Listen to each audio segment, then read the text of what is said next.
যুবক ভাইয়েরা, আমাদের ইতিহাস তো বদরের ইতিহাস, আমাদের ইতিহাস তো খন্দকের ইতিহাস, আমাদের ইতিহাস তো উহুদের ইতিহাস। বদর যুদ্ধ সংগঠিত হয়েছে, মুসলমান বিজয় লাভ করেছে যুবকদের দ্বারায়। উহুদ যুদ্ধ সংগঠিত হয়েছে, প্রাথমিক পর্যায়ে মুসলমানদের পরাজয় হলেও চূড়ান্ত পর্যায়ে বিজয় লাভ করেছে মুসলমানরা যুবকের দ্বারায়। আমাদের ইতিহাস খন্দকের ইতিহাস, খোলাফায়ে রাশিদিনের ইতিহাস যুবকদের ইতিহাস, খোলাফায়ে খেলাফতে বনু উমাইয়ার ইতিহাস যুবকের ইতিহাস। এই যুবকের দ্বারায় বাইতুল মাকদাস সালাহুদ্দিন আইয়ুবী বিজয়ী করেছেন। এই যুবকের দ্বারাই ওসমানী সাম্রাজ্য প্রতিষ্ঠিত হয়েছে। এই যুবকের দ্বারাই সেলজুক সাম্রাজ্য, ইসলামী সাম্রাজ্য প্রতিষ্ঠিত হয়েছে। এই যুবকের দ্বারাই মুঘল সাম্রাজ্য প্রায় 700 বছর পর্যন্ত এই পাক ভারত উপমহাদেশে শাসন করেছে। এই যুবকরাই আজকে সিরিয়াতে মুসলমানদেরকে বিজয় এনে দিয়েছে। এই যুবকরাই যুগে যুগে ইসলামের জন্য জীবন দিয়েছে। ইবনে কাসির রহমতুল্লাহ আলাই তাফসীরে ইবনে কাসিরের মধ্যে লেখেন, রাসূল করিম সাল্লাল্লাহু আলাইহি ওয়াসাল্লাম যখন দ্বীনের দাওয়াত দিলেন, যুবকরাই যতজনে প্রাথমিক পর্যায়ে ইসলাম ধর্ম গ্রহণ করেছেন, 2-1 ছাড়া প্রায় সকলেই যুবক ছিলেন। যেহেতু আকর্ষণ শক্তি বেশি, আমি প্রথমে বলছি যুবকদের কি বেশি, আকর্ষণ শক্তি বেশি। এই জন্য রাসূল করিম সাল্লাল্লাহু আলাইহি ওয়াসাল্লাম মূল্যায়ন করতে বলেছেন যৌবন বয়সকে। আল্লাহর নবী ভিন্ন হাদিসে বলেন, ইগতানিম খামসান ক্বাবলা খামসিন, মুস্তাদরাক লিল হাকিমের হাদিস। হযরত আব্দুল্লাহ ইবনে আব্বাস রাদিয়াল্লাহু আনহুমা থেকে বর্ণিত সহিহ হাদিস, মুস্তাদরাক লিল হাকিমের হাদিস। ইমাম বুখারী, ইমাম মুসলিম রহমতুল্লাহি আলাইহি হাদিস বিশুদ্ধ হওয়ার জন্য যে সকল শর্ত আরোপ করেছেন, ওই সকল শর্ত আরোপের ভিত্তিতে এই হাদিসকে যাচাই করা হয়। এই হাদিসটা সহিহ হাদিস। বুখারীর হাদিস যেরকম সহিহ, মুসলিমের হাদিস যেরকম সহিহ, এই হাদিসটাও সেরকম সহিহ হাদিস। আল্লাহর নবী রাসূল করিম সাল্লাল্লাহু আলাইহি ওয়াসাল্লাম বলেন, ইগতানিম খামসান ক্বাবলা খামসিন, 5 অবস্থা আসার আগে আগে 5টা অবস্থাকে মূল্যায়ন করো। তুমি এটাকে সুবর্ণ সুযোগ মনে করো। শাবাবাকা ক্বাবলা হারামিক, একটা মানুষের জীবন যৌবন চলে যাওয়ার পরে বার্ধক্যতা আসে। যখন একবার যৌবন চলে যায় আর ফিরে আসে না। যৌবন কিভাবে যায় এটাও টের পায় না। এজন্য আল্লাহর নবী বলেন, শাবাবাকা ক্বাবলা হারামিক, তুমি তোমার যৌবনকে মূল্যায়ন করো বার্ধক্যতা আসার পূর্বে পূর্বে। ওয়া হায়াতাকা ক্বাবলা মাউতিক, এবং তোমার জীবনকে মূল্যায়ন করা মৃত্যু আসার আগে আগে। ওয়া গিনাকা ক্বাবলা ফাকারিক, এবং তোমার দরিদ্রতা আসার আগে আগে আল্লাহ যে তোমাকে ধনী বানিয়েছেন এটাকে মূল্যায়ন করো।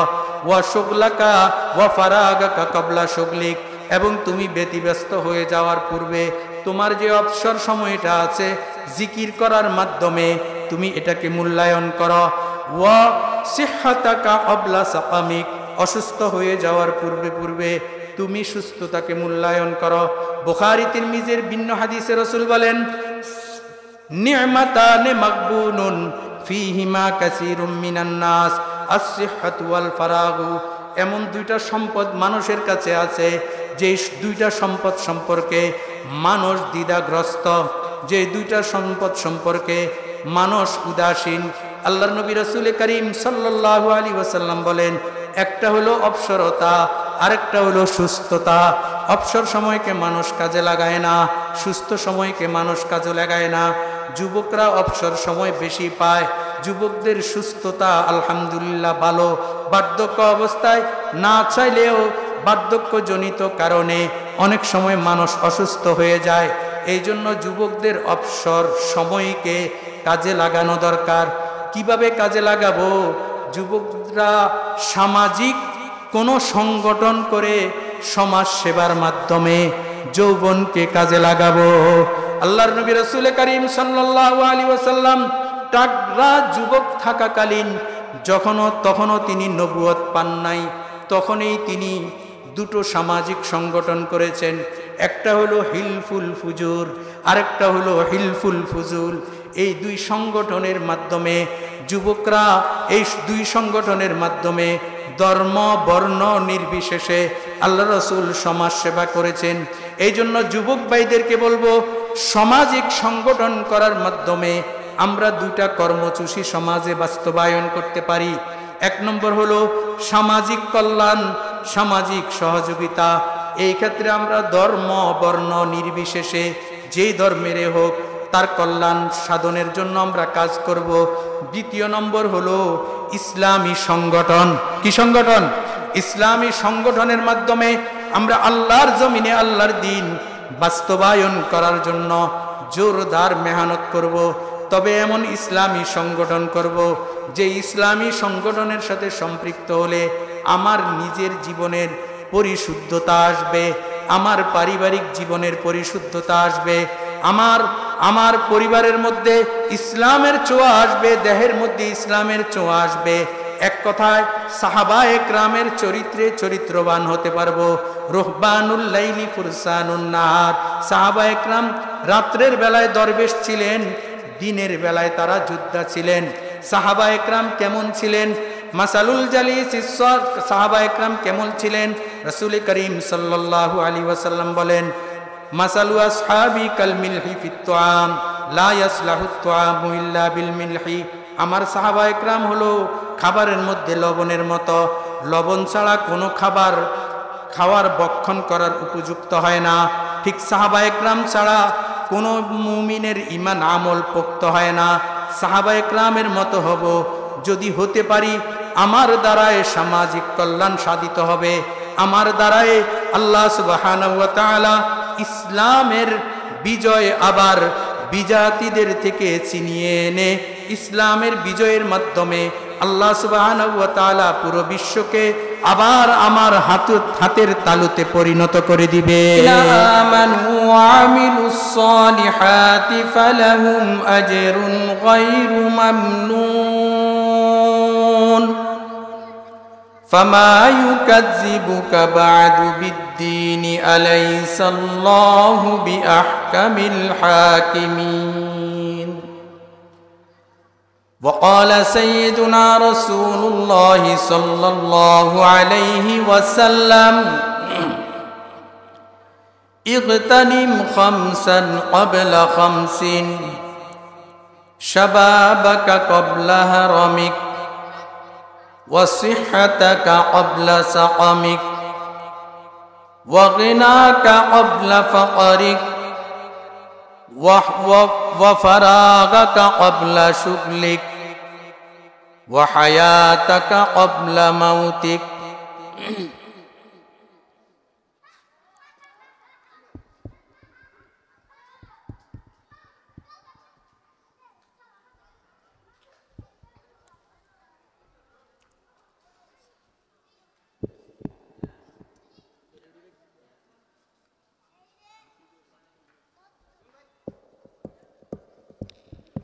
أو كما قال عليه الصلاة والسلام اللهم فصل وسلم وبارك عليه وعلى آله وأصحابه أجمعين اللهم صل على روح محمد في الأرواح وعلى جسد محمد في الأجساد وعلى قبر محمد في القبور।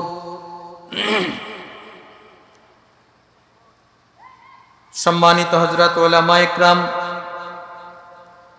দিনদার মুসলমান ভাইয়েরা, মাদ্রাসার প্রিয় ছাত্র ভাইয়েরা, পর্দায় অবস্থানরত সম্মানিতা মা ও বোনেরা, মহান আল্লাহ সুবহানাহু ওয়া তাআলার দরবারে অশেষ কোটি শুকরিয়া যে আল্লাহ সুবহানাহু ওয়া তাআলা দয়া করে মায়া করে লক্ষ কোটি মানুষ থেকে নির্বাচন করে আমাদের মতো কিছু নগণ্য গোলামকে হযরত আব্দুল কাইয়ুম রহমতুল্লাহি আলাইহির প্রতিষ্ঠিত নোয়াখালী সদর দত্তেরহাট বাজার সংলগ্ন দারুস সুন্নাহ মাদ্রাসার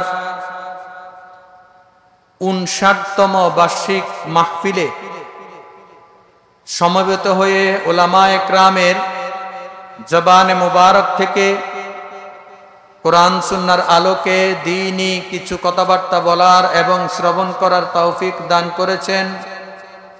এজন্য মহান মালিকের দরবারে অন্তরস্থল থেকে মোহাব্বতের সাথে বলিষ্ঠ কণ্ঠে কালিমাতুশ শুকর আদায় করি, আলহামদুলিল্লাহ।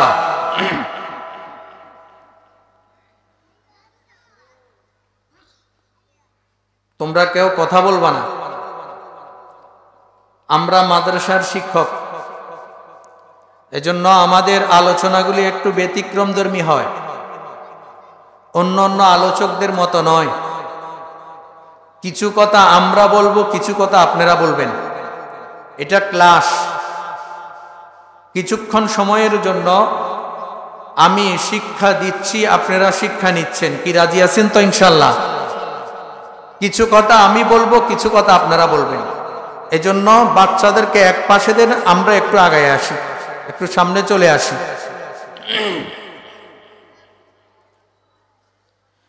আল্লাহ সুবহানাহু ওয়া তাআলা মানব জীবনকে 3 ভাগে ভাগ করেছেন। মানব জীবন 3 ভাগে বিভক্ত: শিশুকাল, যৌবনকাল, বার্ধক্যকাল। একটা মানুষ প্রথমে শিশু থাকে, তারপরে যুবক হয়, তারপরে বৃদ্ধ হয়। মানুষের জীবনের প্রথম ভাগ এবং শেষ ভাগ এটা হলো দুর্বলতা। শিশুকালেও মানুষ দুর্বল থাকে, বার্ধক্যকালেও মানুষ দুর্বল হয়ে যায়, সবলতা থাকে যৌবনকালে। কোন কালে? যৌবনকালে। আল্লাহ সুবহানাহু ওয়া তাআলা মানব জাতির দৃষ্টান্ত দিয়েছেন কোরআনে মাজিদে চাঁদের মাধ্যমে। ওয়াল কমারা কদ্দারনাহু মানাজিলা হাত্তা আদা কাল উরজুনিল কদিম। চাঁদ প্রথম উদিত হয় একদম চিকন হয়ে, এটা হলো চন্দ্রের শিশুকাল। পূর্ণিমার রাত্রে চন্দ্র পরিপূর্ণ থাকে, এটা হলো চন্দ্রের যৌবনকাল। আবার 27-28 তারিখে আল্লাহ পাক রব্বুল আলামিন বলেন হাত্তা আদা কাল উরজুনিল কদিম, বুড়ির পুরনো ভাঙ্গা চুলের ন্যায় হয়ে যায়। কোন বুড়ির পুরনো ভাঙ্গা চুড়িকে যদি ভেঙে দেওয়া হয় কিরকম থাকে? এরকম থাকে না, এরকম হয়ে যায়। তার মানে চাঁদের প্রথম অংশটাও প্রথম ভাগও দুর্বল, শেষ ভাগও দুর্বল, মাঝখানে চাঁদের মধ্যে পূর্ণ যৌবন আসে। বলেন তো চাঁদ কখন বেশি আলো দেয়? যখন উদিত হয় তখন বেশি আলো দেয়, নাকি যখন অস্ত যাওয়ার সময় হয়ে যায় 28 তারিখ 29 তারিখ তখন বেশি আলো দেয়? না, পূর্ণিমার রাত্রগুলিতে বেশি আলো দেয়, পূর্ণিমার রাত্রে বেশি আলো দেয়। ঠিক তেমনি ভাবে চাঁদের মতো মানুষের 3 অবস্থা হয় জীবনের। একটা হলো শিশুকাল, আরেকটা হলো যৌবনকাল, আরেকটা হলো বৃদ্ধকাল। আল্লাহ সুবহানাহু ওয়া তাআলা যৌবনকালকে অনেক মূল্যায়ন করেন। যুবকদের অনেক মূল্যায়ন আছে আল্লাহর কাছে, বৃদ্ধদেরকে আল্লাহ লজ্জা পান বেশি। এজন্য মুসলিম শরীফের হাদিসে রাসূল করিম সাল্লাল্লাহু আলাইহি ওয়াসাল্লাম ইরশাদ করেন, ইন্নাল্লাহা লা ইস্তাহয়ী লিযিশ শাইবাতিল মুসলিম। আল্লাহ মুসলিম যুবকদেরকে, যাদের দাড়ি সাদা হয়ে গেছে, এদেরকে আল্লাহ লজ্জা পান। কিন্তু যারা যুবক, এদেরকে আল্লাহ মূল্যায়ন করেন বেশি। যুবকের যৌবনকালটা এটা জীবনের স্বর্ণযুগ বলা হয়। যুবকের যৌবনকালকে কি বলা হয়? জীবনের স্বর্ণযুগ বলা হয়। যৌবনকালের মধ্যে এমন কিছু বৈশিষ্ট্য থাকে, যে বৈশিষ্ট্যগুলি শিশুকালেও থাকে না, বার্ধক্য অবস্থায়ও থাকে না। তার মধ্যে 1 নম্বর বৈশিষ্ট্য হলো আয়ত্ত শক্তি। যুবকদের আয়ত্ত শক্তি অনেক প্রখর। দ্বিতীয় নম্বর হলো আকর্ষণ শক্তি। যুবকরা সহজেই কোনো জিনিসের প্রতি আকৃষ্ট হয়ে পড়ে। তৃতীয় নম্বর হলো লাজ লজ্জার শক্তি। যুবকদের লাজ লজ্জা সাধারণত শিশুদের থেকে বেশি হয়, বৃদ্ধদের থেকে বেশি হয়। শিশুরা কারো কাছে হাত পাততে লজ্জা পায় না, বৃদ্ধরাও কারো কাছে কোনো কিছু চাইতে তেমন লজ্জা পায় না, কিন্তু যুবক লজ্জা পায়। তাহলে যৌবন বয়সে তিনটা শক্তি প্রবল থাকে। এক নম্বর আয়ত্ত শক্তি, দ্বিতীয় নম্বর আকর্ষণ শক্তি, তৃতীয় নম্বর হলো লাজ লজ্জার শক্তি। এই যুবকদের এই তিন শক্তিকে ব্যবহার করার জন্য পৃথিবীতে দুটো ধারা আছে। কয়টা ধারা? একটা হলো পাশ্চাত্য ধারা, আর একটা হলো ইসলামী ধারা। একটা কি? পশ্চিমাদের ধারা, আরেকটা হলো ইসলামী ধারা। এই তিন শক্তিকে ব্যবহার করে যুব সমাজকে ধ্বংস করার জন্য পশ্চিমা বহু ধারা পৃথিবীতে আবিষ্কার হয়েছে। আরেকদিকে যুবকের যৌবনকে যাতে সঠিক পথে ব্যয় করতে পারে এই তিন শক্তির দ্বারা, আকর্ষণ শক্তি, আয়ত্ত শক্তি, লাজ লজ্জার শক্তির সঠিক ব্যবহার করে একটা যুবক যাতে আল্লাহ ওয়ালাতে পরিণত হতে পারে, এই জন্য ইসলামিক ধারারও প্রবণতা এই বিশ্বে চলমান আছে। আলহামদুলিল্লাহ, বিজাতিরা খুব ভালো মতো বুঝতে পেরেছে যুবক যেহেতু সহজেই কোনো জিনিসের প্রতি আকৃষ্ট হয়ে পড়ে, এই জন্য যুবকের এই আকর্ষণ শক্তিকে আমাদের ব্যবহার করতে হবে। যুবক যেহেতু সহজে কোনো জিনিস আয়ত্ত করতে পারে, এই জন্য যুবকের এই আয়ত্ত শক্তিকে আমাদের ব্যবহার করতে হবে। যুবকের আকর্ষণ শক্তিকে, আয়ত্ত শক্তিকে, লাজ লজ্জার শক্তিকে অপব্যবহার করার জন্য বিজাতিরা কিছু জিনিস আবিষ্কার করেছে। কিছু জিনিসের মধ্যে, কিছু অপসংস্কৃতির মধ্যে যুবকদেরকে লিপ্ত করে দিয়েছে। তার মধ্যে আমি কয়েকটা অপসংস্কৃতির নাম বলতেছি। কোন কোন কাজে যুবকদেরকে নিমজ্জিত করে, যুবকদের যৌবনকে বিনষ্ট করে, একটা যুবককে পথ হারা করার জন্য যে সকল ফর্মুলা, যে সকল ব্যবস্থা বর্তমান বিজাতিরা আবিষ্কার করেছে, তার মধ্যে একটা আবিষ্কার হলো মাদক দ্রব্য। কি দ্রব্য? মাদক দ্রব্য। একটা যুবককে যদি বিনষ্ট করতে হয়, বিপদগামী করতে হয়, তাকে যদি মাদক আসক্ত করা যায়, সে সহজে বিপদগামী হবে। এক নাম্বার। দ্বিতীয় নাম্বার হলো অপসংস্কৃতি, বিজাতীয় সংস্কৃতি। আজকে বর্তমান আমাদের যুব সমাজ নিজেদেরকে সভ্য যুবক বলে পরিচয় দিতে, নিজেদেরকে আধুনিক যুবক বলে পরিচয় দিতে তারা মনে করে যে বিজাতীয় সংস্কৃতি ছাড়া বিকল্প কোনো সংস্কৃতি নাই। অথচ এই ধরনের সংস্কৃতি অবলম্বনের মাধ্যমে যুব সমাজ আজকে রসাতলে যাচ্ছে, তাদের যৌবন বিনষ্ট হচ্ছে। তৃতীয় নম্বর যে পদ্ধতি তারা আবিষ্কার করেছে যুব সমাজকে ধ্বংস করার জন্য, তা হলো নগ্ন গান বাজনার প্রতি আসক্তি যুবকদের। নগ্ন গান বাজনা, সিনেমা, নাটক, এই সকল বস্তুর মাধ্যমে যুবকদেরকে বর্তমান বিনষ্ট করা হচ্ছে। কেন? বিজাতিদের টার্গেট কি? বিজাতিদের টার্গেট পৃথিবীতে আদর্শ প্রতিষ্ঠা করা নয়। বিশেষ করে মুসলিম যুবকদের মাধ্যমে তারা সমাজে আদর্শ প্রতিষ্ঠা করবে, এটা যদি কেউ ভেবে থাকে, এটা স্বপ্ন ছাড়া কিছু হবে না। এটা হবে স্বপ্ন। আমার শত্রু আমার সন্তানের দ্বারা আমার কল্যাণ করবে, এটা কখনো হতে পারে না। আমার শত্রু আমার সন্তানের দ্বারা আমার ক্ষতি করবে, আমার ক্ষতি করবে। যুবকদেরকে বিপদগামী করার জন্য বিজাতীয় আরেকটা ফর্মুলা হলো অনৈতিক শিক্ষা দীক্ষা। বলেন কি? অনৈতিক শিক্ষা দীক্ষা।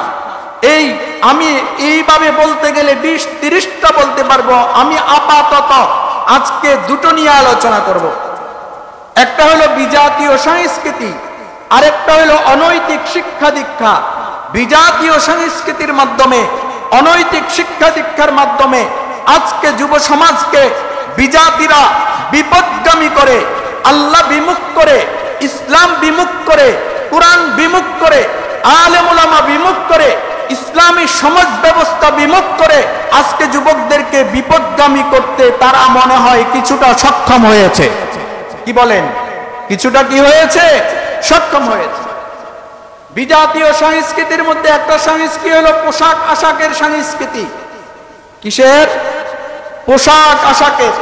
আজকে বর্তমান যুব সমাজ মনে করে ইসলামী পোশাক এটা সভ্যতা না, ইসলামী পোশাক এটা মনে হয় আধুনিকতা না, ইসলামী পোশাক এটা মনে হয় কল্যাণকর পোশাক না। এই জন্য অবাধে যুব সমাজ আজকে কোনো গায়কের অনুসরণে পোশাক ব্যবহার করে, কোন নায়কের অনুসরণে পোশাক ব্যবহার করে, কোন বক্সিং ফাইটারের অনুসরণে তার পোশাক পরিচ্ছদ। এইভাবে পৃথিবীতে যত বিজাতীয় ফেমাস ব্যক্তি আছে, মডেল আছে, এদের অনুসরণে তাদের পোশাক ব্যবস্থা। কি বলেন? পোশাক ব্যবস্থা। শুধু যুবকরা নয়, যুবতীরাও। নবী করিম সাল্লাল্লাহু আলাইহি ওয়াসাল্লাম যুবতীদের জন্য বিশেষ করে বলেছেন, মা বোনরা মনোযোগ দিয়ে শুনবো, 3 ধরনের পোশাক পরিধানকারিণী যুবতী মা বোন পোশাক পরেও উলঙ্গ। ক্বালা রাসূলুল্লাহ সাল্লাল্লাহু আলাইহি ওয়াসাল্লাম, আল্লাহর নবী রাসূল করিম সাল্লাল্লাহু আলাইহি ওয়াসাল্লাম ইরশাদ করেন, এখনো এমন কিছু নারীর এখনো আবির্ভাব হয় নাই, কিন্তু ভবিষ্যতে এদের আবির্ভাব হবে। তার মধ্যে এক শ্রেণীর লোক হলো যাদের হাতে গরুর লেজের ন্যায় মোটা মোটা লাঠি থাকবে। এরা এই লাঠির দ্বারা মানুষের উপর অন্যায়ভাবে আঘাত করবে। দ্বিতীয় নম্বর হলো কাসিয়াতুন আরিয়াতুন মাইলাতুন মুমিলাতুন, এমন কিছু নারীর আবির্ভাব হবে যারা পোশাক পরেও উলঙ্গ। কারা পোশাক পরেও উলঙ্গ? মুহাদ্দিসিন ইকরাম হাদিসের ব্যাখ্যায় লিখেছেন 3 ধরনের নারী পোশাক পরেও উলঙ্গ। কয় ধরনের নারী? 3 ধরনের নারী পোশাক পরেও উলঙ্গ। তার মধ্যে এক ধরনের নারী হলো যারা অর্ধনগ্ন পোশাক পরিধান করে, কিছু উন্মুক্ত, দেহের কিছু স্থান উন্মুক্ত থাকে, কিছু দেহের কিছু স্থান আবৃত থাকে। এইভাবে অর্ধনগ্ন পোশাক পরিধানকারিণী নারীদের ব্যাপারে আল্লাহ পাক আল্লাহ রাসূল সাল্লাল্লাহু আলাইহি ওয়াসাল্লাম বলেন, আর কাসিয়াতুন আরিয়াত, এই সকল নারীরা পোশাক পরেও উলঙ্গ। দ্বিতীয় নম্বর হলো ওই সকল নারী যারা স্কিন পোশাক পরিধান করে, এমন টাইট ফিট পোশাক পরিধান করে বাহির থেকে ভিতরের সাইজ অনুভব করা যায়। এই স্কিন পোশাক পরিধানকারিণী নারী যদিও নাকি পোশাক দ্বারা তার পুরো দেহ আবৃত করে, তারপরেও আল্লাহ রাসূল সাল্লাল্লাহু আলাইহি ওয়াসাল্লাম বলেন কাসিয়াতুন আরিয়াত, এই সকল নারীও পোশাক পরেও উলঙ্গ। তৃতীয় নম্বর হলো ওই সকল নারী পোশাক পরেও উলঙ্গ যারা নাকি পাতলা মিহি পোশাক পরিধান করে, এমন পোশাক পরিধান করে বাহির থেকে ভিতরের সাইজ দেখা যায়, বাহির থেকে ভিতরের সাইজ দেখা যায়। আল্লাহর নবী বলেন এই সকল নারীও পোশাক পরে উলঙ্গ। মাইলাতুন মুমিলাতুন, তারা এই ধরনের পোশাক কেন পরে? এই ধরনের পোশাক তারা কেন ব্যবহার করে? তারা পরপুরুষের প্রতি নিজেও আকৃষ্ট হয় এবং পরপুরুষকে নিজেদের প্রতি আকৃষ্ট করে। তো এই সকল নারীদের উপর আল্লাহর অভিশাপ, নাউজুবিল্লাহ। এক নম্বর হলো পোশাকের সংস্কৃতি। এটার মাধ্যমে বিজাতিরা মুসলমানদেরকে বিপদগামী করতেছে, বিশেষ করে যুব সমাজকে। অথচ আল্লাহ কি বলেন? আল্লাহ সুবহানাহু ওয়া তাআলা কোরআনে মাজিদে ইরশাদ করেন, ইয়া আইয়ুহান নাসু ইন্না আনজালনা আলাইকুম লিবাসান ইউওয়ারি সাওআতিকুম ওয়া রিশা ওয়া লিবাসুত তাকওয়া যালিকা খায়র। আল্লাহ সুবহানাহু ওয়া তাআলা বলেন, হে মানব সকল, চাই তুমি মুসলমান হও, চাই তুমি হিন্দু হও, বৌদ্ধ হও, খ্রিস্টান হও, আল্লাহ সুবহানাহু ওয়া তাআলা তোমাদের জন্য পোশাক অবতীর্ণ করেছেন, পোশাকের ব্যবস্থা করেছেন। তোমাদের পোশাকের উদ্দেশ্য হলো লিবাসাই ওয়ারি সাওআতিকুম, এক নম্বর উদ্দেশ্য হলো সতর ঢাকা, দেহের অবাঞ্ছনীয় অঙ্গগুলি ঢাকা। অবাঞ্ছনীয় অঙ্গগুলি যেগুলি সাধারণত মানুষের সামনে উন্মুক্ত করা যায় না, এই সকল অঙ্গগুলি ঢাকার জন্য আল্লাহ তোমাদেরকে পোশাক দিয়েছেন। দ্বিতীয় নম্বর হলো ওয়ারিশা, ঠান্ডা গরম থেকে বাঁচার জন্য আল্লাহ পোশাক দিয়েছেন। তবে আল্লাহ পাক রব্বুল আলামিন পরবর্তীতে বিশেষ করে মুমিনদেরকে পরামর্শ দিচ্ছেন, চাই মুমিন যুবক হোক, বৃদ্ধ হোক, নারী হোক, পুরুষ হোক, ধনী হোক, গরিব হোক, সকলে নির্বিশেষে তোমরা ওই পোশাককে গ্রহণ করো যেটা হলো তাকওয়ার পোশাক। কিসের পোশাক? তাকওয়ার পোশাককে গ্রহণ করো। জালিকা খায়ের, এটা তোমার জন্য কল্যাণকর পোশাক। তাকওয়ার পোশাক কেমন পোশাককে বলা হয়? যে পোশাক গায়ে দিয়ে সাধারণত গুনার কাজ করতে বিবেক বাধা দেয়। কি বাধা দেয়? যে পোশাক পরিধান করে সাধারণত গুনার কাজ করতে বিবেক বাধা দেয়। লম্বা জুব্বা গায়ে দিয়ে, মাথায় টুপি দিয়ে গানের কনসার্টে যেতে বিবেক বাধা দেয়। কি বলেন, বিবেক বাধা দেয় না? টেলিভিশন দেখতে বিবেক বাধা দেয়, সিনেমা হলে যেতে বিবেক বাধা দেয়, নাইট ক্লাবে যেতে বিবেক বাধা দেয়। এই ধরনের পোশাককে বলা হয় তাকওয়ার পোশাক। যেই পোশাক মানুষকে গুনার থেকে বাঁচায়, এই ধরনের পোশাককে বলা হয় তাকওয়ার পোশাক। বলেন, কোন ব্যক্তি যদি তাকওয়ার পোশাক ব্যবহার করে সতর ঢাকা হয় কিনা? হয় না? ঠান্ডা গরম থেকে বাঁচা হয় কিনা? হয়। তাহলে পোশাক কেন দিয়েছেন আল্লাহ? ঠান্ডা গরম থেকে বাঁচার জন্য পোশাক দিয়েছেন, দেহের অবাঞ্ছনীয় অঙ্গ ঢাকার জন্য। কিন্তু আজকে বর্তমান পোশাকটাকে বানানো হয়েছে ফ্যাশন। কি বানানো হয়েছে? ফ্যাশন। তাকওয়ার পোশাক হলো সুন্নতি পোশাক। আমাদের অনেক ভাইরা বর্তমানে প্রচার করে। আজকে জানেন ইসলাম নিয়ে কি ষড়যন্ত্র হয়? আমরা তো মনে করি ইসলাম নিয়ে ষড়যন্ত্র শুধু রাজনৈতিক কেন্দ্রিক, রাষ্ট্রকেন্দ্রিক না। মুসলমানের পোশাক আশাক থেকে নিয়ে এমনকি মুসলমানদের খাবার পদ্ধতি নিয়ে পর্যন্ত ষড়যন্ত্র আছে বিজাতিদের। ষড়যন্ত্র আছে ওদের। আমাদের কিছু সেলিব্রিটি ব্যক্তি আছে, এরা প্রচার করে পোশাক জায়েজ, প্যান্ট শার্ট পরিধান করেও নামাজ হবে। কোন মুফতি সাহেব কি বলছে প্যান্ট শার্ট পরিধান করে নামাজ হবে না? সতর ডাকলে নামাজ হবে। কিন্তু আপনি মুসলমান হিসাবে আপনি কি জায়েজের উপর আমল করবেন না সুন্নতের উপর আমল করবেন? কিসের উপর? ক্বালা রাসূলুল্লাহ আন আনাস রাদিয়াল্লাহু আনহু ক্বাল কানা আহাব্বা সিয়াবি ইলা রাসূলিল্লাহ সাল্লাল্লাহু আলাইহি ওয়াসাল্লাম আল কামিস। বুখারীর হাদিস, শামাইলে তিরমিজির হাদিস। কিছুদিন আগে আমি ছাত্রদেরকে পড়াইছি শামাইলে তিরমিজির হাদিস। আল্লাহর নবী রাসূল করিম সাল্লাল্লাহু আলাইহি ওয়াসাল্লামের কাছে সবচেয়ে প্রিয় পোশাক ছিল জামা। কি ছিল? জামা। এটা বুখারীর হাদিস। এখন সেলিব্রিটিরা বলে প্যান্ট শার্ট পরিধান করেও নামাজ পড়লে হবে। কেউ তো না জায়েজ বলে নাই। স্মরণ রাখবেন, জায়েজ দুই প্রকার। কয় প্রকার? কিছু জায়েজ হলো নিন্দিত, আর কিছু জায়েজ হলো নন্দিত। কিছু জায়েজ হলো আল্লাহর কাছে প্রশংসনীয়, কিছু জায়েজ হলো আল্লাহর কাছে নিন্দনীয়, তবে এটার বৈধতা আছে। রাসূল করিম সাল্লাল্লাহু আলাইহি ওয়াসাল্লাম হাদিসে ইরশাদ করেন, যে সকল জায়েজ নিন্দিত এটা শয়তানের প্রবঞ্চনার কারণে প্রতিষ্ঠিত হয়েছে, আর যে সকল জায়েজ কাজ মানুষের প্রতিষ্ঠিত জায়েজ কাজ, তবে এগুলি ভালো, এটা ফেরেশতার ইলহামের কারণে হয়েছে। আল্লাহর নবী রাসূল করিম সাল্লাল্লাহু আলাইহি ওয়াসাল্লাম ইরশাদ করেন, ইন্নালিশ শাইতানি লাম্মাতাম বিইবনি আদম ওয়ালিল মালাকি লাম্মা।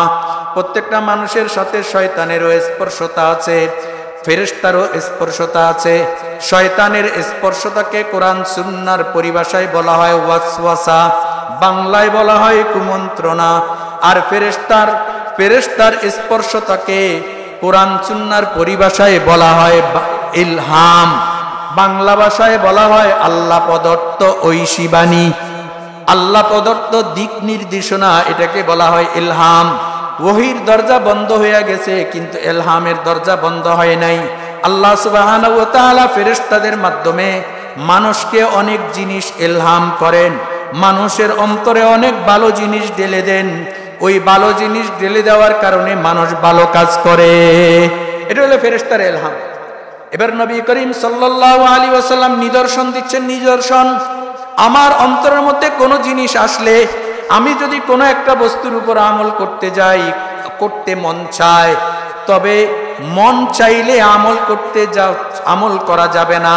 আমল করার আগে তুমি তোমার মনকে জিজ্ঞাসা করো, এটা কি শয়তানের ওয়াসওয়াসা না ফেরেশতার ইলহাম? বুঝবা কিভাবে, বুঝবা কিভাবে? আল্লাহর নবী বলেন, ফা আম্মা লাম্মাতুশ শাইতান ফাইআদুম বিশশাররি ওয়া তাকযিবুম বিল হক ওয়া আম্মা লাম্মাতুল মালাক ফাইআদুম বিল খাইরি ওয়া তাসদীকুম বিল হক ফামান ওয়াজাদা যালিকা ফালইআলাম আন্নাহু মিনাল্লাহ ফালইহমাদিল্লাহ আলাইহি ওয়া মান ওয়াজাদাল উখরা ফালইয়াতাআওয়াজ বিল্লাহি মিনাশ শাইতানির রাজীম। সুম্মা ক্বারাআ আশ-শাইতানু ইয়াইদুকুমুল ফাকরা ওয়া ইয়া'মুরুকুম বিল ফাহশা ওয়াল্লাহু ইয়াইদুকুম মাগফিরাতাম মিনহু ওয়া ফাদলা ওয়াল্লাহু ওয়াসিউন আলীম।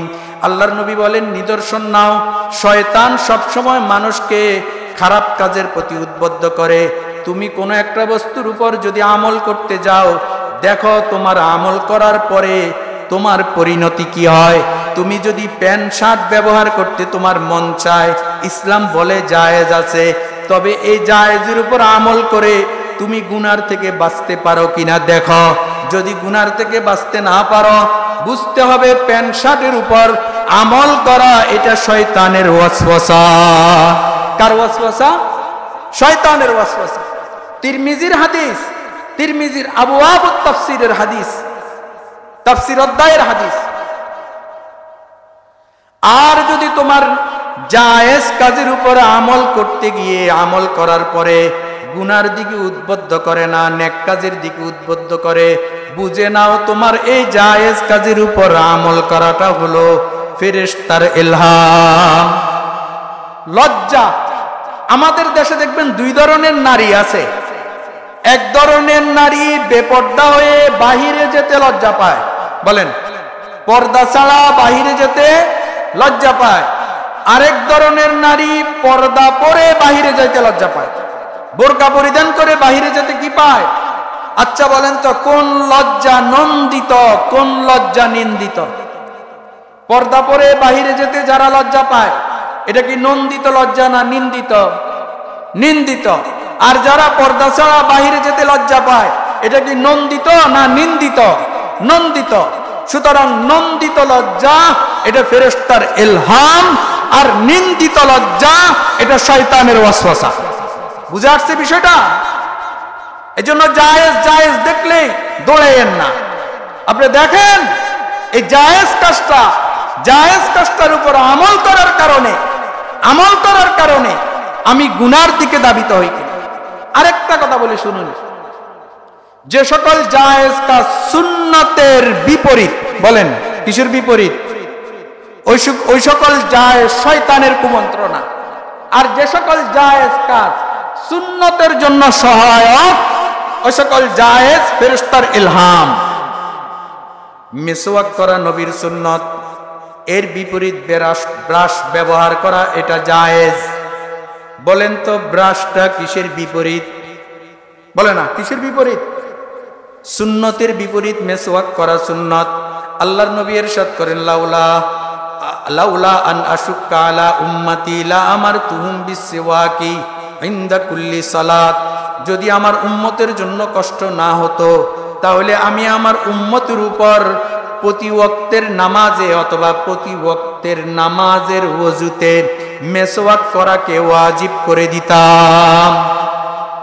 দালাইলুন নবুওয়া কিতাবের মধ্যে ইমাম বাইহাকী রাহিমাহুল্লাহ লেখেন, হযরত জিবরাইল আলাইহিস সালাম হুজুরে করিম সাল্লাল্লাহু আলাইহি ওয়াসাল্লামের কাছে 24,000 বার আসছেন। কতবার? 24,000 বার। যতবার নবীর কাছে জিব্রাইল আলাইহিস সালাম এসেছেন প্রত্যেকবারেই মেসওয়াকের গুরুত্ব দিয়া গেছেন। এই জন্য ইমাম মালিক রহমতুল্লাহি আলাইহি আল মুগনি ইবনে কুদামার মধ্যে ইমাম মালিক রহমতুল্লাহি আলাইহির মাযহাব বর্ণনা করা হয়েছে। হুজুরে করিম সাল্লাল্লাহু আলাইহি ওয়াসাল্লামের উপর মেসওয়াক করাটা ছিল ওয়াজিব, আর উম্মতের জন্য মেসওয়াক করাটা সুন্নত। যেহেতু নবীকে কত হাজার বার বলছে জিব্রাইল? 24,000 বার মেসওয়াক করার কথা বলছে। বলেন মেসওয়াক কি? সুন্নাত।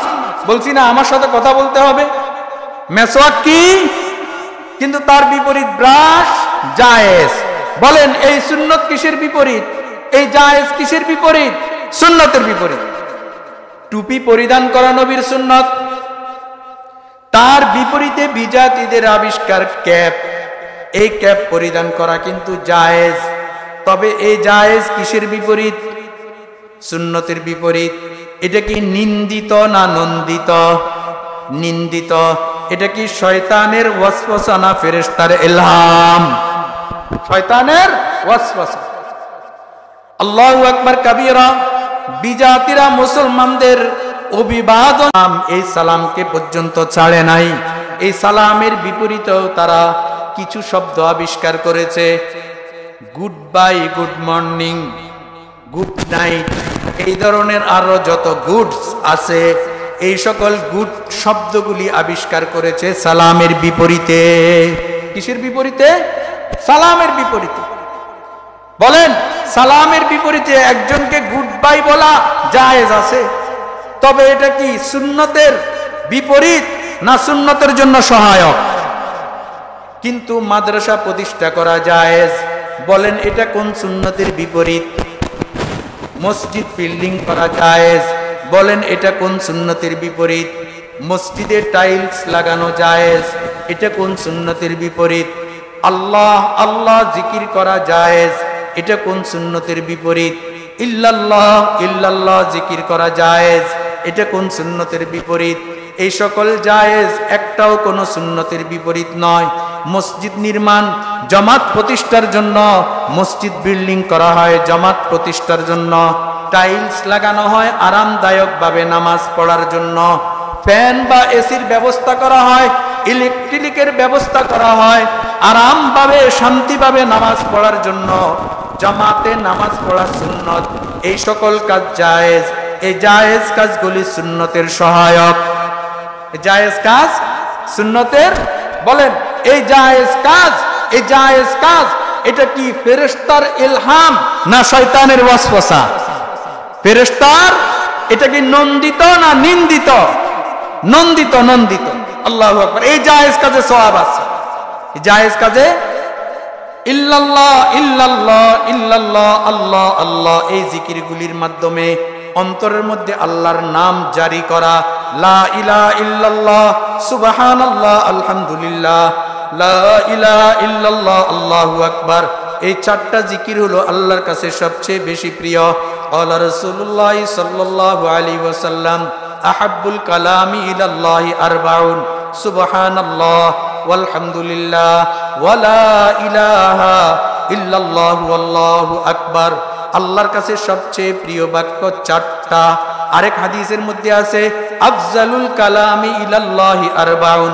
আল্লাহর কাছে সবচেয়ে সম্মানী বাক্য চারটা। একটা হলো সুবহানাল্লাহ, দ্বিতীয় নম্বর আলহামদুলিল্লাহ, তৃতীয় নম্বর লা ইলাহা ইল্লাল্লাহ, চতুর্থ নম্বর আল্লাহু আকবার। এই জিকিরগুলি হলো মূল সুন্নত জিকির। নামাজের আগে পরে কিছু দোয়া আছে, এগুলি হলো সুন্নত জিকির। নামাজের ফরজ নামাজের পরে কিছু বিশেষ দোয়া আছে, এগুলি হলো সুন্নত জিকির। কিন্তু আল্লাহ আল্লাহ ইল্লাল্লাহ ইল্লাল্লাহ এই জিকিরগুলি কেন করি? এই জিকিরগুলি কোনো পীর সাহেবের পরামর্শ নিয়ে করে ওই সুন্নত জিকিরে যাতে অভ্যস্ত হতে পারি, এই জন্যই জিকিরগুলি করা হয়। বলেন তো এই জিকিরগুলি কোন সুন্নতি জিকিরের বিপরীত? কোন সুন্নতি জিকিরের বিপরীত না সুন্নত জিকিরের জন্য সহায়ক? তাইলে এই জায়েজগুলি কি নিন্দিত না নন্দিত? ফেরেশতার ইলহাম না শয়তানের ওয়াসওয়াসা? ফেরেশতার ইলহাম। এই জন্য জায়েজ দেখলেই ঢুকে পড়েন না। জায়েজ দেখলেই ঢুকে পড়িয়েন না। সব জায়েজের উপর, সব জায়েজ আমলযোগ্য নয়, কিছু জায়েজ বর্জন করা। এই জন্য আমার আব্বা ছোটবেলায় আমাদেরকে পড়াইছিলেন সব জায়েজ না করা ভালো। মাটি খাওয়া জায়েজ আছে, খান না আপনি। চার বিয়ে করা জায়েজ আছে, করেন না আপনি। কথা বুঝেন নাই? সব জায়েজ আমলযোগ্য নয়।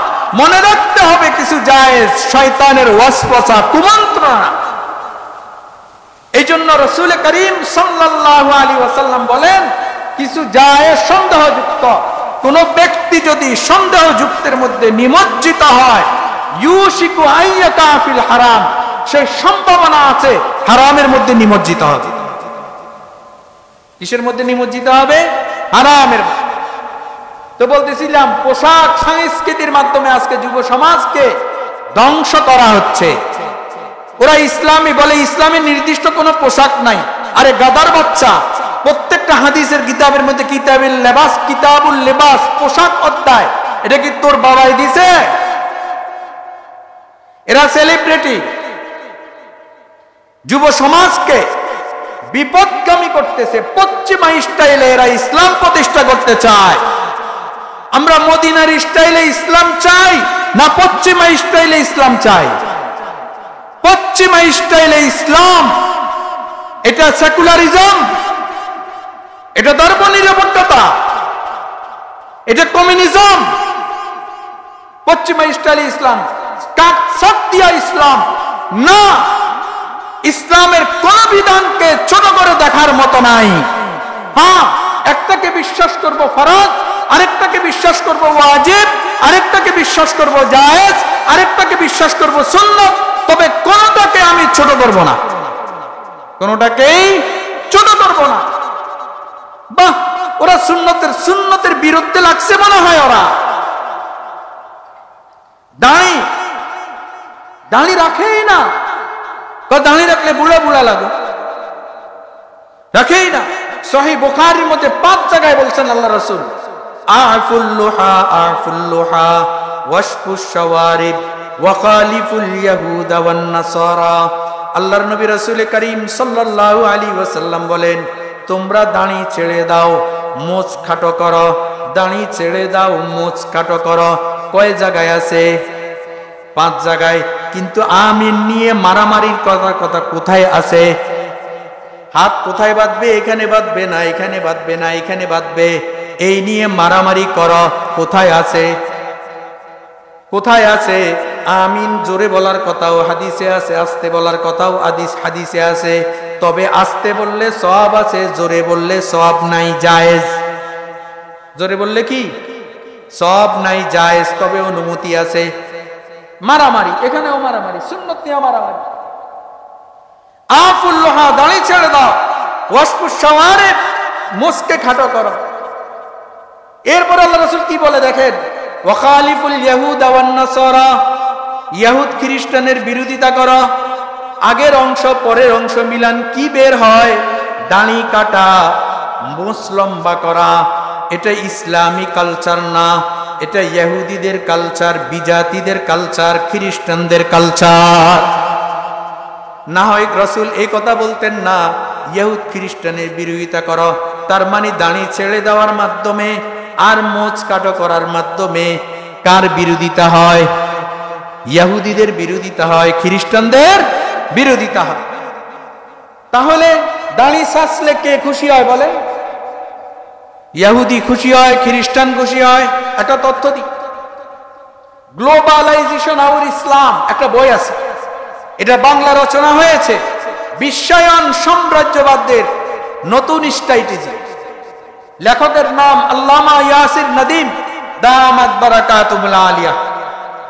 এই গ্লোবালাইজেশন আওয়ার ইসলাম এই বইতে জর্জ ডব্লিউ বুশের 2001 সালের একটা বক্তৃতাকে সংকলন করা হয়েছে। 2001 সালে জর্জ ডব্লিউ বুশ আমেরিকার নিউ ইয়র্কের হোয়াইট হাউসে একটা বক্তব্য দিয়েছে। সেই বক্তব্যের মূল একটা বিষয়বস্তু ছিল, আমি সারা বিশ্বের সকল পুরুষকে দাড়ি মুক্ত দেখতে চাই আর সকল নারীকে পর্দা মুক্ত দেখতে চাই। সকলে বলি নাউজুবিল্লাহ। এই বক্তব্য কার? বুশের। সাংবাদিকরা প্রশ্ন করেছে, আপনি যেই প্ল্যান হাতে নিয়েছেন কতদিনে বাস্তবায়ন করার আপনার ইচ্ছা? তখন জর্জ ডব্লিউ বুশ বলেছে, আমি 40 বছরের টার্গেট নিলাম। কত বছরের? আজকে কত সাল? 2000। এই বক্তব্যের কত বছর পার হয়েছে বলেন? 24 বছর। কত বছর? আর কত বছর আছে? 16 বছর। আর কত বছর আছে? 16 বছর। কিন্তু আলহামদুলিল্লাহ মুসলমানও সতর্ক। আগে যেই পরিমাণ মুসলমান যুবক দাঁড়ি ছাড়া ছিল, কিন্তু আলহামদুলিল্লাহ দাওয়াত তাবলীগের মেহনতের বদৌলতে, ওই চরমোনাইর মেহনতের বদৌলতে, উজানির মেহনতের বদৌলতে, কওমি মাদ্রাসার সুবাদে, হক্কানি আল্লাহ ওয়ালা বুজুর্গদের মেহনতের বদৌলতে বর্তমান যুবকদের মুখেও গণহারে দাড়ি দেখা যায়। আলহামদুলিল্লাহ। কি বলেন? বুশের এই প্ল্যান কি বাস্তবায়ন হতে দেয়া যাবে? সুতরাং এই বুশের প্ল্যানকে বৃদ্ধাঙ্গুলি দেখানোর জন্য, আল্লাহর রাসূলকে খুশি করার জন্য, ইহুদ খ্রিস্টানের মুখে কালিমা লেপন করার জন্য কারা কারা যাদের মুখে দাঁড়ে নাই, কারা কারা আজকের থেকে দাঁড়িয়ে আর সাজব না, দাঁড়িয়ে আর কাঁপব না। কাটলে নবী কষ্ট পায়, কাটলে ইহুদি খুশি হয়, কাটলে খ্রিস্টান খুশি হয়। আজকের থেকে আমি আর দাঁড়ি কাটব না, সাজব না। কে নিয়োগ করতে পারি? একটু হাত তুলি। আল্লাহ সকলকে কবুল করুক, বলি আমিন। দাঁড়িতে হাত লাগাবো, এক মুষ্টি পরিমাণ রাখবো। এটাও, এই দাঁড়ি ছাঁচাটাও বিজাতীয় সংস্কৃতি। কোথায় আঘাত করে না এরা আমাদের? বিজাতিদের সবচেয়ে বড় টার্গেট রাসূলের সুন্নাহ নিয়া, ফরজ নিয়া নয়, ওয়াজিব নিয়া নয়, নামাজ নিয়ে এদের মারামারি নাই। হ্যাঁ, নামাজের মধ্যে আমিন জোরে বলবো না আস্তে বলবো, এটা নিয়ে মারামারি। হাত কোথায় বাঁধবে, এটা নিয়ে মারামারি। আমিন জোরে বলবে না আস্তে বলবে, এটা নিয়ে মারামারি। রুকুতে যাওয়ার সময় হাত উঠাবে কি উঠাবে না, এটা নিয়ে মারামারি। সব কাজ সুন্নাত, সব কাজ কি সুন্নাত। দ্বিতীয় নম্বর, বিজাতিদের যুব সমাজকে ধ্বংস করার জন্য বিজাতিরা যেই পদ্ধতি অবলম্বন করেছে সেটা হলো নগ্ন সিনেমা। কি? নগ্ন সিনেমা। এই নগ্ন সিনেমার মাধ্যমে, নগ্ন গান বাজনার মাধ্যমে, ভিডিওর মাধ্যমে এরা যুব সমাজকে, যৌন শিক্ষার মাধ্যমে যুব সমাজকে ধ্বংস করতেছে। কথা বুঝা যাচ্ছে? আমাদের দেশে কিছু সেলিব্রিটি আছে, সেলিব্রিটি, এদের মাথা নষ্ট। এক সেলিব্রিটি, নাম বলবো না, সে বলে ওই যে বলিউড নায়িকা, তার যে সুন্দর চেহারা, আল্লাহ বলে তার চেহারার সুদর্শন চেহারাটা একবার দেখো। রাশমিকা মান্দানার চেহারা দেখো, আল্লাহ বলেন বলিউড নায়িকা, মডেল নায়িকা। এই নায়িকা কত যুবকের চরিত্র নষ্ট করেছে, করে নাই? বিভিন্ন ধরনের নগ্ন অশ্লীল ছায়াছবি তার মাধ্যমে প্রকাশ পায় নাই? সে কি নর্তকী নয়? সে কি নাচ গান দেখায় না?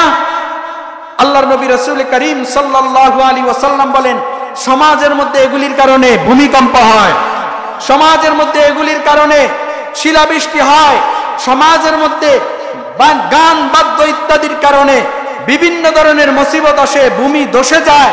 এবং একটা মুসিবতের পর একটা মুসিবত মানুষের উপর, মানুষের জীবনে এমন ভাবে আসতে থাকে। একটা তসবির রশিকে যদি ছিঁড়ে দেওয়া হয়, সুতোকে যদি ছিঁড়ে দেওয়া হয়, তসবির গোটাগুলি একটার পরে একটা বিরামহীন, বিরতিহীন, একটার পরে একটা যেরকম পড়তে থাকে। একটা মানুষের জীবনে একটা বিপদের পর আরেকটা বিপদ সেরকম আসতেই থাকে। যেই সকল কারণে, তার মধ্যে একটা কারণ হলো নর্তকীর নাচের কারণে এবং অশ্লীল গায়কদের গানের কারণে। قال النبي صلى الله عليه وسلم إن الله تعالى بعثني رحمة للعالمين وهدى للعالمين وأمرني ربي عز وجل بمحك المعازف والقينات والمزامير والسلب وأمر الجاهلية رواه أحمد। মুসনাদ আহমদের মধ্যে হাদিস বর্ণিত আছে, রাসূল করিম সাল্লাল্লাহু আলাইহি ওয়াসাল্লাম ইরশাদ করেন, আল্লাহর নবী রাসূল করিম সাল্লাল্লাহু আলাইহি ওয়াসাল্লাম বলেন, আল্লাহ পাক রব্বুল আলামিন আমাকে সমগ্র জগৎবাসীর জন্য রহমত করে প্রেরণ করেছেন। আমাদের নবী সমগ্র জগৎবাসীর জন্য রহমত। ওয়া মা আরসালনাকা ইল্লা রাহমাতাল লিল আলামিন। আল্লাহ সুবহানাহু ওয়া তাআলা বলেন, ও নবী, আমি আপনাকে সমগ্র জগৎবাসীর জন্য রহমত করে প্রেরণ করেছি। মুফাসসিরিনে ইকরামে আয়াতের ব্যাখ্যায় লেখেন, আমাদের নবী আরশবাসীদের জন্য রহমত, আমাদের নবী আসমানের জন্য রহমত, জমিনের জন্য রহমত। যারা নবীর বিরুদ্ধাচরণ করে কাফের, এদের জন্য রহমত, মুমিনদের জন্য রহমত, সমস্ত জীব জানোয়ারের জন্য রহমত, গাছপালার জন্য রহমত। এক কথায় আল্লাহ ছাড়া যা আছে সব হলো আল্লাহর মাখলুক। সমস্ত মাখলুকের জন্য আমাদের নবী রহমত। জান্নাত আল্লাহর মাখলুক, জান্নাতের জন্য নবী রহমত। জাহান্নাম আল্লাহর মাখলুক, জাহান্নামের জন্য আমাদের নবী রহমত। আল্লাহর যত ফেরেশতা আছে কে জানে তার গণনা? একমাত্র আল্লাহ জানেন। ওয়া মা ইয়ালামু জুনুদাহু ইল্লাল্লাহ। আল্লাহর কি পরিমাণ ফেরেশতা আছে এর গণনা একমাত্র আল্লাহ জানেন। সকল ফেরেশতার জন্য আমার নবী রহমত। আল্লাহর সমস্ত মাখলুকাতের জন্য আল্লাহ সুবহানাহু ওয়া তাআলা বিশ্ব নবিয়া কায়নামদার তাজদারে মদিনা মাহবুবে কিবরিয়া সরকারে তো আলম শফিউল মুজনিবিন ইমামুন নবীন আহমদ মুজতবা মুহাম্মদ মুস্তাফা সাল্লাল্লাহু আলাইহি ওয়াসাল্লামকে রহমত করে প্রেরণ করেছেন। ওয়াহুদাল লিল আলামিন, সমগ্র জগৎবাসীর পথ প্রদর্শন করে পথ প্রদর্শক হিসাবে আমার নবীকে আল্লাহ প্রেরণ করেছেন। নবী বলেন, ওয়া আমারানি রব্বি আযজা ওয়া জাল, আমার আল্লাহ আমাকে আদেশ দিয়েছেন বিমাহকিল মাআজিফি, এই দুনিয়ার থেকে যত ধরনের গান বাদ্য আছে সমস্ত গান বাদ্যের যন্ত্রকে ধূলিসাৎ করার জন্যে, ওয়াল কাইনাতি, নর্তকীর নাচকে ধূলিসাৎ করার জন্যে, ওয়াল মাজামিরি, বাঁশিকে ধূলিসাৎ করার জন্যে, ওয়াসসুলবি, ক্রুসেটকে ধূলিসাৎ করার জন্যে, ওয়া আমরিল জাহিলিয়াতি, এবং বিজাতীয় যত অপসংস্কৃতি আছে, পশ্চিমা যত সংস্কৃতি আছে, এক কথায় ইসলামী সংস্কৃতি ছাড়া যত ধরনের অপসংস্কৃতি আছে, যত মতবাদ আছে, চাই গণতান্ত্রিক মতবাদ হোক, চাই সমাজতান্ত্রিক মতবাদ হোক, চাই ধর্ম নিরপেক্ষ মতবাদ হোক, চাই কমিউনিজম হোক, ক্যাপিটালিজম হোক, যত ব্যক্তির মতবাদ আছে, চাই মৌসুদুনের মতবাদ হোক, চাই কার্ল মার্কসের মতবাদ হোক, চাই লেনিনের মতবাদ হোক, চাই আব্রাহাম লিঙ্কের মতবাদ হোক, এক কথা ইসলামী মতবাদ ছাড়া, ইসলামী সংস্কৃতি ছাড়া আর যত সংস্কৃতি আছে সমস্ত সংস্কৃতির কবর রচনা করার জন্য আমার নবী বলেন, আমার নবীকে আল্লাহ প্রেরণ করেছেন। কিন্তু বিজাতিরা কৌশল করে আজকে মুসলমান যুব সমাজের মাধ্যমে বিজাতীয় মতবাদ মুসলিম সমাজে প্রতিষ্ঠা করতেছে। কি বলেন? ধর্ম নিরপেক্ষ মতবাদে বিশ্বাসী নাই মুসলিম যুবক। ওই যে আপনি ভারতে দেখেন, বিশেষ করে ভারতের যে নায়ক নায়িকা মুসলমান নায়করা আছে, এরা অধিকাংশ ধর্ম নিরপেক্ষ মতবাদে বিশ্বাসী, মুসলমান ঘরের সন্তান। বাংলাদেশের বহু মুসলমান পাওয়া যাবে, এরা ধর্মটাকে শুধু মসজিদের মধ্যে সীমাবদ্ধ, সমাজে ধর্মীয় কালচার প্রতিষ্ঠা হোক এরা চায় না। তো এখানে ধর্ম কেন আসবে? সে ধর্মের আগামাতা কিছুই বুঝে নাই, ধর্মের আগামাতা কিছুই বুঝে নাই। এই যে মতবাদগুলি প্রতিষ্ঠা করার জন্য, বিজাতীয় কালচারকে প্রতিষ্ঠা করার জন্য এরা কিছু সংগঠন করেছে। তার মধ্যে একটা সংগঠন হল ইসকন সংগঠন। আমরা মনে করি ইসকন সংগঠন এটা হিন্দুত্ববাদী সংগঠন। আরে না, গোড়ার ইতিহাস জানি না। এই ইসকন সংগঠন প্রতিষ্ঠিত হয় 1966 সনে। কত সনে? সত্য প্রতিষ্ঠিত হয়েছে 1966 সনে। কোথায়?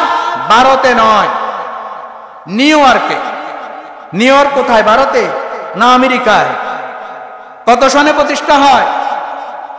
যে প্রতিষ্ঠাতা, যে প্রথম প্রতিষ্ঠা করে তার নাম হলো স্বামী প্রভুপাদ। কি নাম? স্বামী প্রভুপাদ। সেই তার প্রাথমিক শিক্ষা ভারতে নয়, কোন মন্দিরে সেই শিক্ষা গ্রহণ করে নাই। বর্তমান ইসকনের পৃষ্ঠপোষকতা কোন হিন্দুত্ববাদীরা করে না, করে মোসাদ। করে বিএসএফ, মোসাদ এবং আমেরিকান গোয়েন্দা সংস্থা। ইসকনের কি করে পৃষ্ঠপোষকতা করে। যখন ইসকন প্রতিষ্ঠা হয় তখন গোড়ার হিন্দুরা, কট্টরপন্থী হিন্দুরা এই ইসকনের বিরোধিতা করে। না হয় ঢাকা শামীরবাগ হিন্দু মন্দিরের পাশে ইসকন মন্দির কেন হবে? যদি ইসকন হিন্দুত্ববাদী সংগঠন হয়, হিন্দু মন্দিরের পাশে ইসকন আলাদা মন্দির কেন হবে? এই ইসকনের কিছু টার্গেট আছে, তার মধ্যে আমি 2-3টা টার্গেটের কথা বলি। 17টা টার্গেট আছে ইসকনের বাংলাদেশ কেন্দ্রিক। তার মধ্যে একটা টার্গেট হলো হিন্দু মুসলমানের মাঝে দাঙ্গা বাজানো। কি বাজানো? দাঙ্গা বাজানো। আমার এই এলাকার আশেপাশে অনেক সনাতন ধর্মাবলম্বীরা আছে। খবরদার, মুসলমানদের সাথে আপনাদের ধর্মীয় দূরত্ব থাকলেও সামাজিক সমাজবদ্ধতা আছে। আপনাদের সাথে আমাদের সাথে বৈপরীত্য আছে ধর্মীয় দিক থেকে। আপনি আলাদা ধর্মের অনুসারী, আমি আলাদা ধর্মের অনুসারী, তবে বাজারে লেনদেন, সমাজে উঠা বসা, সমাজবদ্ধতা আছে।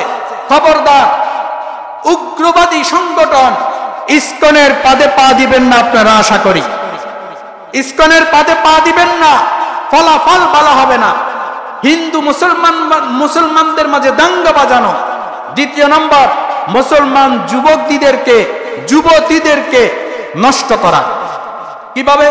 এরা মুসলমান যুবতীদেরকে তাদের ইসকনের যুবক ছেলেদেরকে লেলিয়ে দিয়ে মুসলমান যুবতীদের সাথে রিলেশনশিপ করায়। ইসকন ছেলেরা মুসলমান যুবতীদের সাথে রিলেশনশিপে যায় এবং এক পর্যায়ে এদেরকে বিভিন্ন ধরনের জিনা ব্যভিচারে লিপ্ত করে তারপরে ছেড়ে দেয়। তৃতীয় নম্বর আরেকটা টার্গেট, অনৈতিক শিক্ষা ব্যবস্থা চালু করা। চতুর্থ নম্বরে এদের টার্গেট হলো ইসলামকে মধ্যযুগীয় ধর্ম বলে প্রচার করা, কোরআনকে মধ্যযুগীয় ধর্মগ্রন্থ বলে প্রচার করা। আমি বলি, ইসলাম মধ্যযুগীয় ধর্ম নয়, কোরআন মধ্যযুগীয় ধর্ম নয়, ইসলাম চির আধুনিক ধর্ম। বলেন কি? চির আধুনিক। কোরআন চির আধুনিক ধর্মগ্রন্থ। ইসলামের সংস্কারের প্রয়োজন নাই। আচ্ছা বলেন, আধুনিক কাকে বলে? যেটা সব সময় নতুন থাকে। বলেন, যেটা কি সব সময় নতুন। সংস্কার কোনটার করতে হয়? যেটা পুরনো হয়ে যায়। যেটা কি হয়ে যায়? পুরনো হয়ে যায়, সেটার সংস্কার করতে হয়। যেটা নতুন থাকে এটার সংস্কারের কি হয় না? প্রয়োজন হয় না। আজ পর্যন্ত একজন মুসল্লি দেখান, এমন কোন মুসল্লি পাওয়া যাবে নামাজের প্রতি রাকাতে সূরা ফাতিহা পড়ি কিনা? সূরা ফাতিহা পড়ি? এমন কোন মুসল্লি পাওয়া যাবে সূরা ফাতিহা পড়তে আর ভালো লাগে না? শোনা গেছে? হ্যাঁ, নামাজ পড়ি কিনা? আচ্ছা, মাগরিবের নামাজে পড়লাম, কয় রাকাত পড়ছি? মাগরিবের নামাজ 3 রাকাত পড়তে আর ভালো লাগে না? পাওয়া যাবে? তাহলে কি সংস্কারের দরকার আছে? মন তো চায়, যেটা আছে ওটা তো মন চায়, কিন্তু এক জামা বারবার গায়ে দিলে মন চায় না, আর ভালো লাগে না। এটা এক টুপি বারবার পড়লে মন চায় না, আর ভালো লাগে না। কিন্তু কোরআন যত বারবার পড়ে, এই কোরআন কখনো পুরনো হয় না, ওটার নতুনত্ব বাড়তেই থাকে। সুবহানাল্লাহ। এটা আমার কথা নয়, সহিহ বুখারীর হাদিসে রাসূল করিম সাল্লাল্লাহু আলাইহি ওয়াসাল্লাম ইরশাদ করেন, লা তানকাজি আজাইবুহু ওয়া লা ইয়াখলুকু আন কাসরাতির রাদ্দি। আল্লাহর নবী রাসূল করিম সাল্লাল্লাহু আলাইহি ওয়াসাল্লাম ইরশাদ করেন, কোরআনের নতুনত্ব কখনো শেষ হয় না। কোরআন বারবার পড়ার কারণে, কোরআনের উপর বারবার আমল করার কারণে কোরআন কখনো পুরনো হয় না। হয় কখনো পুরনো, কখনো পুরনো হয় না। তাইলে ইসলাম কি মধ্যযুগীয় ধর্ম? ইসলাম কি চির আধুনিক ধর্ম? ইসলাম কি চির আধুনিক ধর্ম। কোরআন মধ্যযুগীয় ধর্মগ্রন্থ নয়, কোরআন চির আধুনিক এক ধর্মগ্রন্থ। আল্লাহু আকবার। যাক, আমার কথা ভিন্ন দিকে চলে যাচ্ছে। অপসংস্কৃতি বিজাতিদের নগ্নতা, গান বাজনা। আল্লাহর নবী রাসূল করিম সাল্লাল্লাহু আলাইহি ওয়াসাল্লাম ইরশাদ করেন, আল গিনা রুকিয়াতুজ জিনা। গান বাদ্য এটা জেনা বেবিচারীর মন্ত্র। এটা কি? জেনা বেবিচারীর মন্ত্র। কোনো একটা গুগু পাখি এটা যদি মন্ত্র পড়ে, কোনো একটা নারী গুগু পাখি যেরকম মন্ত্র পড়ার মাধ্যমে হাজার হাজার পুরুষ গুগু পাখিকে শিকার করা যায়, ঠিক কোনো নারীর সুরেলা কণ্ঠে যদি গান বাজনা বাজানো হয়, হাজার হাজার যুবকের চরিত্র নষ্ট করা সহজ হয়। বিজাতিদের আরেকটা টার্গেট হলো অনৈতিক শিক্ষা। আজকে যৌনতা শিক্ষা দেওয়া হচ্ছে ছোট ছোট বাচ্চাদেরকে। আমাদের অভিভাবকদের খবরও নেই। ছোট বাচ্চারা কার্টুন প্রিয় হয়। কি বলেন? ইউটিউবের মধ্যে, ফেসবুকে ওরা কার্টুন দেখে। কি দেখে? এই কার্টুনের মধ্যে পর্যন্ত প্রেম প্রীতির কাহিনী ঢুকিয়ে দেওয়া হয়েছে। কি বলেন? এই কার্টুন কি যুবকরা দেখে না বাচ্চারা দেখে? কি কারা দেখে? বাচ্চারা। ওই প্রেম প্রীতির কার্টুন, সেই যৌন শিক্ষা নিচ্ছে ছোটবেলা থেকে। এই যুব সমাজকে ইসলামী ধারার দিকে ফিরিয়ে আনার জন্য অভিভাবকদের কিছু কর্তব্য আছে। অভিভাবকদের 1 নম্বর কর্তব্য, তাকে সময় মতো নৈতিক শিক্ষা দেওয়া। কি দেওয়া? নৈতিক শিক্ষা দেওয়া। ক্বালা রাসূলুল্লাহ সাল্লাল্লাহু আলাইহি ওয়াসাল্লাম খায়রুকুম মান তাআল্লামাল কুরআন ওয়া আল্লামা।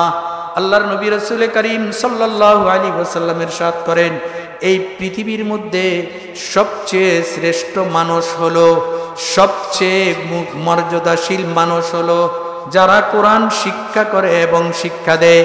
এর দ্বারা বোঝা যায় কোরআনী শিক্ষার মাধ্যমে একটা মানুষের জীবন শ্রেষ্ঠতম জীবন হয়। কি হয়? শ্রেষ্ঠতম জীবন হয়। এই জন্য ছোটবেলায় বাচ্চার কর্ণকুহরে যদি আমি কোরআনের বাণী পৌঁছিয়ে দিতে পারি, বাচ্চার অন্তরে যদি আমি কোরআনের বীজ যদি আমি ঢুকিয়ে দিতে পারি। ভিন্ন হাদিসে রাসূল করিম সাল্লাল্লাহু আলাইহি ওয়াসাল্লাম ইরশাদ করেন, ইন্নাল্লাযী লাইসা ফী জাওফি শাইউম মিনাল কুরআনি কাল বাইতিল খারিব। যার অন্তরের মধ্যে কোরআনের কোনো অংশ নাই, তার অন্তরটা হলো বিরান ঘরের মতো। সুতরাং যে ব্যক্তির অন্তরে কোরআনের কোনো অংশ আছে, কোরআনের বীজ আছে, ওই ব্যক্তির অন্তরটা কিছু কিছু শয়তান দখল করলেও পুরোপুরি শয়তান দখল করতে পারে না। এই সন্তান যত খারাপই হোক না কেন, এই সন্তান অন্ততপক্ষে নাস্তিক হবে না, এই সন্তান অন্ততপক্ষে মুরতাদ হবে না। এই সন্তান যেই দিকেই দিনের বেলায় থাক না কেন, সন্ধ্যাবেলায় ঘরের ছেলে ঘরেই ফিরে আসবে। এই সন্তান যৌবন বয়সে যদিও নাকি বিজাতীয় কালচার ইত্যাদিতে নিমজ্জিত হয়েছে, কিন্তু শেষ তক সেই ইসলামের পথে ফিরে আসবে। এই জন্য 1 নম্বর দায়িত্ব হলো নৈতিক শিক্ষা দেওয়া। আচ্ছা বলেন তো, নৈতিক শিক্ষা কোথায় দেওয়া হয়? স্কুলে, কলেজে, ভার্সিটিতে। ডাক্তারি শিক্ষা দেওয়া হয় কলেজে, ইঞ্জিনিয়ারিং শিক্ষা দেওয়া হয় কলেজে, কিন্তু কোরআনী শিক্ষা কোথায় দেওয়া হয়? নৈতিক শিক্ষা দেওয়া হয় মাদ্রাসায়। 2 নম্বর, 7 বছর বয়স হলে নামাজের আদেশ দেওয়া। ক্বালান নবী সাল্লাল্লাহু আলাইহি ওয়াসাল্লাম মুরু সিবিয়ানাকুম বিসসালাতি ইযা বালাগু 7 ওয়াজরিবুহুম ইযা বালাগু 10।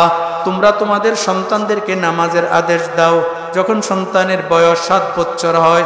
এই হাদিসের ব্যাখ্যায় আল্লামা শাহ আনোয়ার কাশ্মীরি রহিমাহুল্লাহ বলেন, 7 বছর বয়সে নামাজের আদেশ দেওয়ার অর্থ হলো সাথে করে মসজিদে নিয়ে যাও, সাথে করে মসজিদে নিয়ে যাও। মুরু সিবিয়ানাকুম বিসসালাতি ইযা বালাগু 7। 7 বছর বয়সে নামাজের আদেশ দাও, এবং তুমি সন্তান যখন 10 বছর বয়স হয় তখন নামাজের জন্য কঠোর প্রহার নয়, মৃদুভাবে প্রহার করো, আস্তে আস্তে প্রহার করো, আস্তে আস্তে প্রহার করো। 2 নম্বর অভিভাবকের দায়িত্ব। 3 নম্বর দায়িত্ব সতর্ক থাকা। কি থাকা? সতর্ক থাকা। 4 নম্বর দায়িত্ব হলো প্রাপ্ত বয়স্ক হলে বিবাহ করাইয়া দেওয়া। প্রাপ্ত বয়স্ক হলে বিবাহ করাইয়া দেওয়া।